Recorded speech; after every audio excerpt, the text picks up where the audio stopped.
Fremont family, it is good to be with you today. I trust that as we've been reading through 2 Corinthians, you have been learning, that you've been challenged, that you've been encouraged, that God is speaking to you through his word and with his Holy Spirit. I just want to encourage you, what you're hearing from the Holy Spirit, listen in, lean into that. Be bold and courageous to follow where God is leading you. It can be hard, and I think it's good. We are finishing 2 Corinthians today. This book has been quite a doozy. We just have the egg cracked open on the Corinthians' brokenness. There has been conflict and pride and hurt feelings and brokenness. We've also really seen Paul exposed here. He hasn't held anything back. He's shown us his own pains and hurts and hardships in ministry.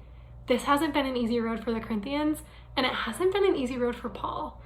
We see some messy relationships here. I think when I see messiness, either in my own life or in other people's lives, I want to take a step back and say, this isn't mine, this isn't for me. I think it'd be easy to do that here. We're not Corinthians. We don't go to this church. Maybe this just isn't for us. Let's lean into this text today, Fremont, and see what God might have for us here. I think that Paul offers us some wisdom that can apply to any messy situation. Because I think if we're being honest, messy situations didn't end in the 1st or 2nd centuries. We've got them today. Church is messy. Family is messy. Friendships are messy. Work is messy. School is messy. We know it can be hard, and I think that we have something in here that can help us find reconciliation and restoration in our messiness. Before we do that, I just want to acknowledge that this text was pretty hard for me. I have experienced some hurt in the church, and hearing Paul's strong language about discipline and coming to see the Corinthians was really tough.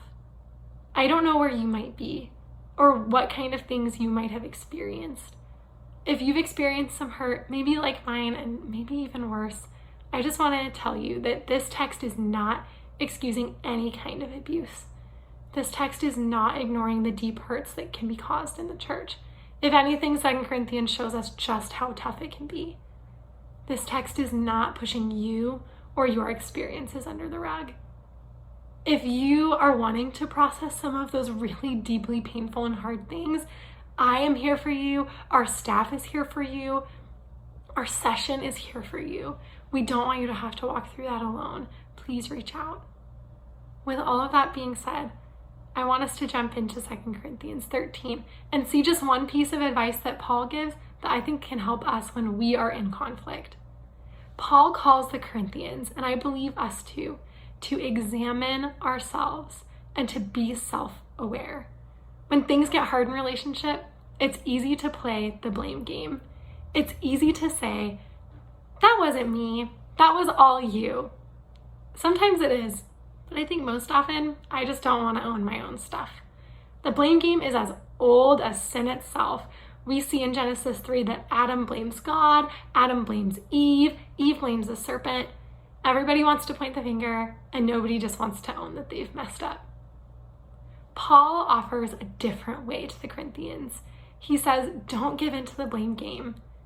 Open your heart, look inside, and see what's going on in there. See where Jesus is, and see what he's shown you. This can seem really intimidating, and when I'm feeling hurt in a conflict, I don't always want to do it.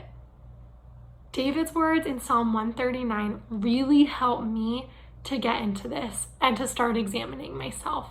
He prays, search me, God, and know my heart. Test me and know my anxious thoughts. See if there is any offensive way in me, and lead me in the way everlasting. I think that's a really good place for us to start. Fremont, I don't want to lie to you. This is a hard prayer to pray. This is a hard thing to do. It requires us to be humble and to, even when things are really messy, acknowledge and own the part we've played in it. It requires us to spend some time really thinking about it. It requires us to ask God to show us where we've messed up. It requires us to see where we've messed up. And it requires us to ask for forgiveness and to seek reconciliation when we see what we've done. I think this is really hard, and to be honest, without the Holy Spirit, I don't think I would do it. If you want to do this, ask the Holy Spirit to help you, because He gives us what we need to make this all happen, to do this hard thing, to seek reconciliation, to own our stuff. Fremont, today, I want to challenge you, and I'm challenging myself in this.